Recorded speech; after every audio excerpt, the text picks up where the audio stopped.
What's up, Soul Tribe? It's your girl Dominique with Empathic Guidance, and I'm back with another video for you guys today. Just a little bit of Palo Santo. On horses made of sticks, he wore black and I wore white. He would always win the fight. Bang, bang, he shot me down. Bang, bang. Alright guys, now normally I cleanse the space in which I'm going to make the videos before the video starts, but however, I meditated an hour ago, so my energy is definitely clear. I just wanted to make sure that I complete the ritual of cleansing the space before I make your videos. That way it's all good vibes, or at least most of the time. Well, today I'm here to talk to you guys about a serious issue, something that we all, like, it's inevitable, it's unavoidable. We all experience shortly after our awakening, and that's the dark night of the soul, better known as spiritual depression. And I don't want to say better known as, because maybe a lot of people didn't even know about the dark night of the soul. They just experienced the ups and downs of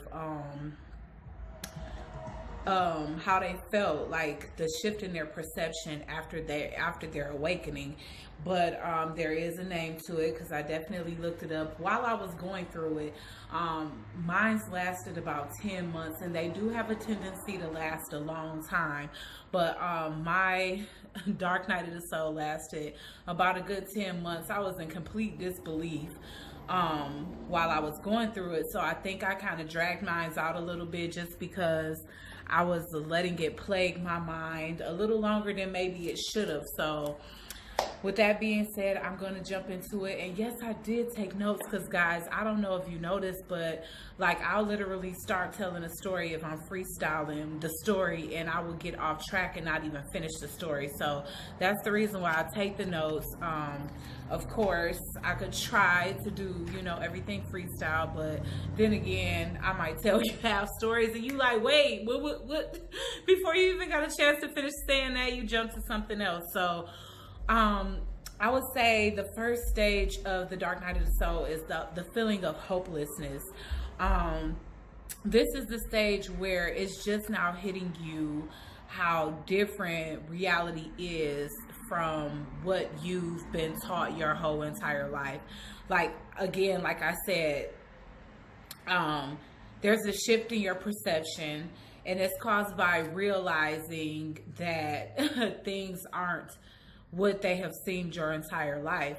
There's also a sort of death to your ego. Like, you view everything differently now. You view other people differently. You view your own intentions differently. You view your past self, the person that died, you know what I'm saying? Like, the person that you rebirthed from, differently. And it's almost like your past self has become a stranger to you. You don't relate to your friends anymore. You finding yourself being more and more isolated. You even might start to feel like you don't even relate to your romantic partner anymore, which can definitely be crushing, because that's something that's like extremely, how do you explain that to your partner? Like, I don't know if we need to be together anymore because we're not on the same spiritual path. Like, that's difficult for anybody to come to realization with. So that was stage one. It's like the feeling of hopelessness. I kind of can just about gauge what the second one is, and that's doors and shit just open. All right, well, hopefully y'all saw that. I'm not cropping it out, but it could have just been the wind blowing because it's windows open in the house. But okay, so stage two is loneliness. And like I said, you may have went from being a very popular person with tons of friends, like I said, a loving long-term relationship, and now here all of a sudden you're like, what am I to do? Like, I don't relate to my family anymore. My friends don't get me. The conversations that they're having are like literally, so I don't know, like, not, don't carry any depth. Like, I want to talk about the things that I've newly learned. I want to be around like-minded people. I want to be around people that get me. You start to question your path. What's my purpose here? Why am I here? You know what I'm saying? Like, what path am I supposed to be on that like basically that can enrich my enlightenment? Like how am I supposed to use this new gift, if it is even a gift at all? A lot of people at this stage of their dark night of the soul, like they almost want to reject it. Like they are so deep in denial, like they almost want to unlearn what they have learned so far. So this is the stage where you're kind of like in regret, wishing that that you didn't look this deep into reality, because it's kind of putting you in a state of isolation. And I call this definitely hermit mode. And I went through hermit mode for even longer than the 10 months that I went through the dark night of the soul. So that's definitely one of them. I'm gonna just put this on pause while I close this door again, because I don't want any further interruptions. Okay, y'all, I'm back. Sorry about that. But okay, so during this period of like feeling alone, loneliness, regret, wishing that you can take back what you've already learned in the process of your awakening and evolution, spiritual evolution, the next thing that you start to feel is like crazy. Like, you start to question if you're freaking losing your mind. You start to feel paranoid. You start to feel like you're being watched. You're starting to feel like your partner is plotting against you. Like, this may have been the most worst, stomach-wrenching part of my awakening, or a part of my dark night of the soul. Like, I could not trust my partner for nothing.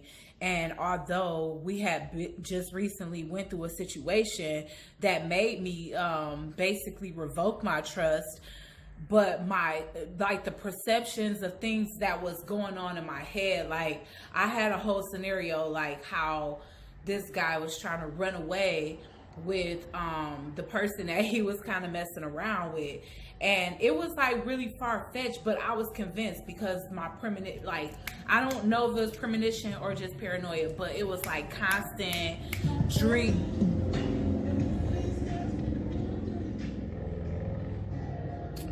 So this is what happens when you live off of a main street, y'all, just to let you know. But basically, I just had the worst perception of our relationship. I feel like people, like if I told people what was really going through my head, that people would probably put me in an insane asylum. Like, the paranoia was on 1,000. Like, I didn't trust anybody. I didn't feel like I could pretty much confide in anybody about what I was going through. So I was completely alone. Like, my family didn't know what I was going through. They didn't know that I was experiencing like one of the worst bouts of depression that I've ever experienced in my life. And that's the next thing. It's like anxiety and depression. Like, I almost always had like this heavy feeling in my chest, where I was like out of breath. This door keeps opening. This is crazy. Hold on. All right, sorry. I'm hoping that that's the last one. But basically, during my anxiety and depression, I cried relentlessly for days, all day, every day. Whenever my family was home, I would just like put a mask on and act like everything was fine, like I was cool, like everything was okay. But in reality, when everybody went to work and school, I was like breaking down, crying every single day. So I don't know. And whenever I was around my significant other, because like the whole awakening, like the whole catapult into this awakening happened from a situation of infidelity or whatever. So whenever my partner came around, I was immensely anxiety ridden. And the reason why was because I was being scolded every time I brought it up to try to receive clarity. Like, it was almost like it's none of your business, but this is the relationship that you're in. So of course you want to know what the hell is going on. What am I getting myself into? Is this something I want to stay in or go? So yeah, although it may seem like, oh, it's my business because it's my life outside of you that I'm dealing with, whether that be another woman or not. But in reality, it's like, it's my business too, because I have a choice as to whether this is something I want to stick around for. So that was my whole point in the matter. But pretty much when it boiled down to it, I was extremely paranoid about like just getting ghosted. I was always on edge. Like, I packed up my shit on the low. Like, I condensed a lot of shit. I threw shit away. I had shoes in my trunk, like bags of stuff in my trunk just in case like one day I just need to hurry up and finish packing my trunk and dip, because I just didn't trust this person. Like, my paranoia was on 10. And a lot of people go through infidelity situations and they mind don't run away with them like that. But I was just to the state in my dark night of the soul, I was in the stage of paranoia. So I'm trying to figure out what, yeah. So I went paranoia, anxiety and depression. Let's see.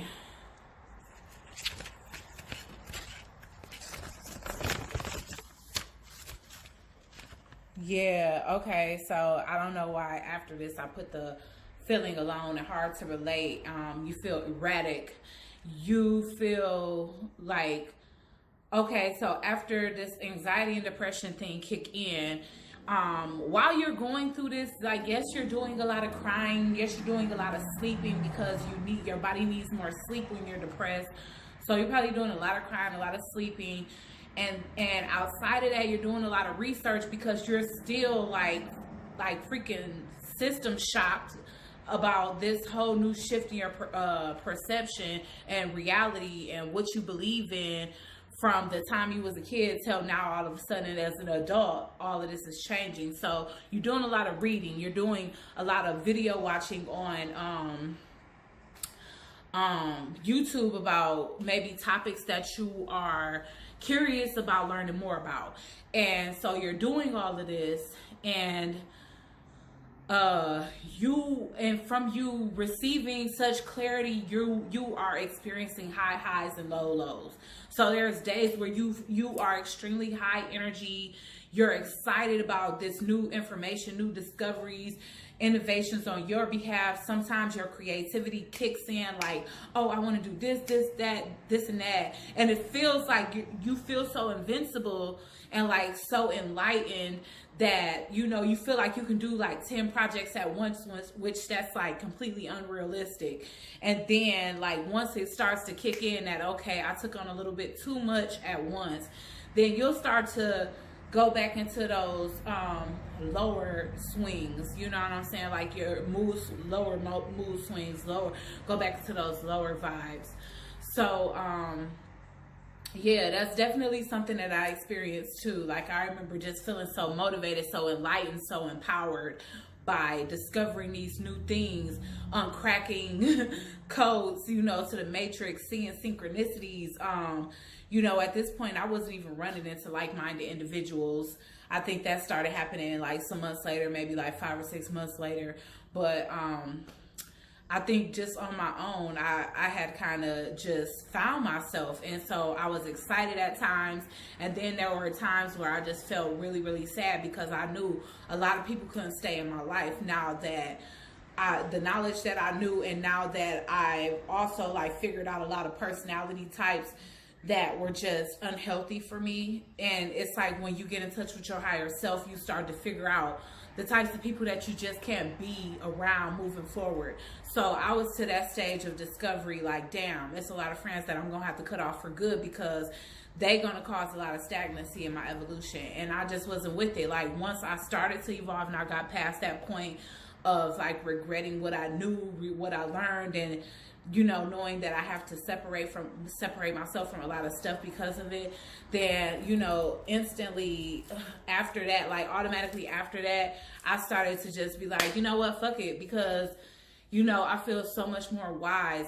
I feel so much more evolved. Like, this is answering so many questions that I had about life and why certain things happen. So I'm like, you know what? I'll take that L, because these people in my life was toxic and I didn't realize why before anyway. So yeah, so I named off all of that, and I think I got some physical symptoms, which I can tell you guys right now. One of the physical symptoms that I definitely experienced was insomnia. Now that I'm to this point of my evolution, I sleep straight through the night. Especially if there's no constraints. Like when I first moved in, I was on a super bold air mattress, and I had to blow the air mattress up like every 3 hours, so I wasn't sleeping well. But once my furniture got delivered, I sleep like a baby from 11 o'clock p.m. to whatever time I have to get up, which I have to get up at 4 a.m. So I think that's a decent amount of sleep. But while I was going through this, I just couldn't rest. I was up pacing the floors at 3 a.m., getting downloads, just having too much curiosity to let my mind rest. I was too interested in looking things up and trying to figure out what's the next step in this. What do I look into next? Like, how do I find out what I'm supposed to do light work in? What do I do with my, what gifts and what services can I offer with this this new like gift of empathy that I find out that I have as an empath? You know what I'm saying? Like, how can I turn that into light work, basically? So I was researching a lot of stuff because I knew I had a lot of built up, pent up creative energy that I needed to flex, I guess you can say. And pretty much I would just want to be up researching, listening to meditative music, meditating, because a lot of that stuff I couldn't do when my partner was awake, because was awake, not awoke. Not woke. You know what I mean? But like eyes open, not dreaming. But I had to do a lot of like stuff like meditating and stuff once my partner went to sleep, because they just didn't understand this shift in who I became over the course of 4 years that we was together. Another physical ailment that I'll say is definitely weakness, fatigue, and a lack of concentration. And I think a lot of that has to do with the insomnia, because you're not getting a lot of rest. But the rest of it is just like your mind's still blown. You just like so curious about this new thing that you learning. It's like when you at work, you can't concentrate. You want to listen to videos. I was like creeping off into the pantry room because things around me was too loud even for me to hear it with my headphones in. Or my chef would be like complaining like, Dom, I need you to not be on your, headphones. So I'll be creeping to dry storage, like trying to listen, like, because people was too loud. And I wasn't really concentrating. I wasn't putting my full might into my job anymore. So, definitely that's one of the things, is that it becomes harder for you to concentrate. But in addition to that weakness and tiredness, I feel like I said, the insomnia may have a lot to do with it. And then just period, like just the paranoia, the depression, the anxiety, I feel like drains you a lot, to the point of that fatigue and that weakness. So a lot of things, this is really, like I said, an inevitable stage in spiritual evolution. So I would say that there's lots of things that you can do to get yourself out of it. It was a lot of things I did to cope with it. Like I mostly visualized and put most of my concentration on what life is going to be like afterwards. And yes, it's months later, like it's even a year later since I was in my dark night of the soul, and now I'm starting to see that stuff come to fruition. So like I said, it takes a while, especially if there's gaps in your dedication to your spiritual awakening. But if you are dedicated, if you're meditating, if you're eating well, if you clear your space, just purge your space of energies that just aren't resonating with your new beliefs and your best and highest good, then I feel like those are things that will kind of push you through the dark night of the soul faster than they would if you are surrounding yourself by people that aren't going to be respecting your views, making you feel even worse about the changes that you're experiencing. So it's important to just Protect your energy. Stick to yourself as much as possible, because isolation is one of the most important stages of your awakening. It's something that we all have to go through. You need that time for introspection. You need that time for healing the old wounds that you're discovering, why you had to experience these certain things. Now that you discovered why, you have to put in the work to actually heal those wounds. And once you heal those wounds and you feel like you've done enough self-work and introspective, then that's when you can start to come out of hermit mode and interact with the rest of civilization. But spend some time in nature, spend some time to yourself, listen to calming music that'll raise your vibration. Keep your space smudged. As many times as you brush your teeth a day, smudge your space if you can. Of course, you can't do it in the middle of a work day if you do have a 9-to-5. They have oils, they have sprays. Utilize those things that we are given, fortunately, in order to keep us aligned, elevated, and in healthy mind space. So those are the things that I recommend. And if you are going through or have been through the dark night of the soul, feel free to leave your comments in the comment section, because we all can relate to each other. I always comment back, and y'all know that, especially if I'm not at work or something. So feel free to talk about it. Feel free to add or take away from anything that I said. And if you guys need to talk on a personal level, then you should know that my email is DominiqueJohnson137@gmail.com. My Facebook is Dominique V. Johnson. My Instagram is Dominique Valentine. And my Snapchat is Dommy Valentine. So you guys hit me up. I told you I'll follow back. So be well, you guys. Until next time.